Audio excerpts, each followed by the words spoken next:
Syria में तख्ता पलट के बाद सोमवार को एचटीसी के चीफ अबू मोहम्मद अल जुलानी ने उमैयद मस्जिद से पहला भाषण दिया। इस मस्जिद से भाषण देने के पीछे खास रणनीति मानी जा रही है। इस कदम से जुलानी ने बिना कुछ कहे बहुत कुछ कह दिया है। सीरिया में बशर अल असद की दशकों से सत्ता काबिज थी, उसे उखाड़कर जुलानी ने एचटीएस का राज स्थापित कर दिया है। माना जा रहा था कि इसके बाद वो पहला भाषण टीवी स्टूडियो या राष्ट्रपति भवन से देंगे, लेकिन ऐसा नहीं हुआ। जुलानी ने 1300 साल पुरानी मस्जिद से अपना पहला भाषण दिया। ये हाल तब है जब जुलानी अपने आप को कट्टरपंथी मिलिटेंट ग्रुप से अलग बताते हैं। अरब देश के ज्यादातर कट्टरपंथी ग्रुप सफेद रंग की परंपरागत पगड़ी पहनते हैं, लेकिन जुलानी आर्मी की यूनिफॉर्म पहनते हैं। यहाँ तक कि पहले कई बयानों में वो खुद को काफी आधुनिक बता चुके हैं, लेकिन सीरिया पर कब्जे के बाद उमैयद मस्जिद से स्पीच देकर उन्होंने सीरिया में मुस्लिमों से इमोशनल कनेक्शन जोड़ने की कोशिश की। साथ ही भाषण में सीरिया के तख्ता पलट को इस्लाम की जीत बताया। सबसे बड़ी बात है कि जिस उमैयद मस्जिद से जुलानी ने भाषण दिया वो सिर्फ मुस्लिमों के लिए नहीं, ईसाइयों के लिए भी काफी पाक और पवित्र मानी जाती है। दावा किया जाता है कि ईसा मसीह दोबारा आएंगे तो इसी मस्जिद से आएंगे। इसे ग्रेट मॉस्क ऑफ डेमास्कस भी कहा जाता है। इसे बेहद खूबसूरत मस्जिद माना जाता है। इसे दूर दूर से लोग देखने आते हैं। इसी के साथ खास बात यह है कि यहाँ पर कभी एक मंदिर हुआ करता था। ये रोमन साम्राज्य में मंदिर था, बाद में यहाँ मस्जिद बन गई।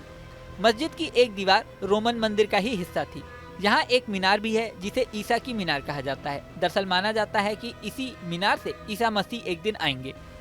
कमाल की बात यह है कि लौह युग में भी ये पूजा घर था, यानी हजारों सालों से इस जगह पे पूजा घर ही रहा है। माना जाता है कि अर्मेनिया साम्राज्य के समय यहाँ पर बारिश के भगवान का मंदिर बनवाया गया था।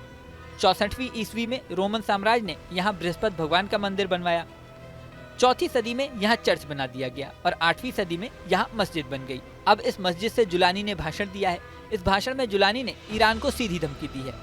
जुलानी ने साफ कहा है कि ईरान का सीरिया में हस्तक्षेप खत्म हो गया है। ईरान अब लेबनान में हिजबुल्लाह तक पहुँच के लिए सीरियाई जमीन को इस्तेमाल नहीं कर सकता। यहाँ आपको बता दें कि रूस और ईरान असद सरकार के मददगार माने जाते थे। यहाँ तक कि सीरिया से भागकर बशर अल असद ने अब रूस में ही शरण ली है।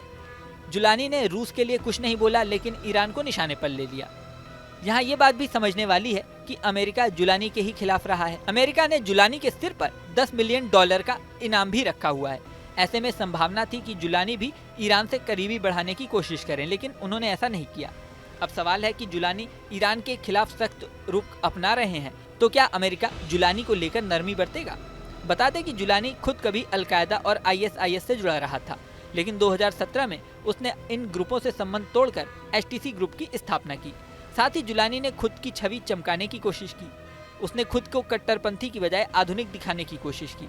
उसने एक हफ्ते पहले ही एक भाषण में कहा था कि सीरिया के लोगों को ऐसी सरकार बनाने का हक है जिसमें शासक मनमाने फैसले नहीं लेता। जुलानी के एचटीएस ग्रुप को तुर्की का सपोर्ट है। एचटीएस ने जैसे ही सीरिया पर कब्जा किया, तुर्की में कई जगह पर जश्न भी मनाया गया। अब जुलानी की कोशिशें खुद को आधुनिक के साथ ही मुस्लिम पैरोकार दिखाने की हैं। इस वीडियो में फिलहाल इतना ही। जल्द ही नया वीडियो लेकर आपके सामने फिर आएंगे। बने रहें न्यूज नेशन के डिजिटल प्लेटफॉर्म पर। न्यूज नेशन अब व्हाट्सएप पर खबरों की ताजा अपडेट के लिए न्यूज नेशन के इस QR कोड को स्कैन करें।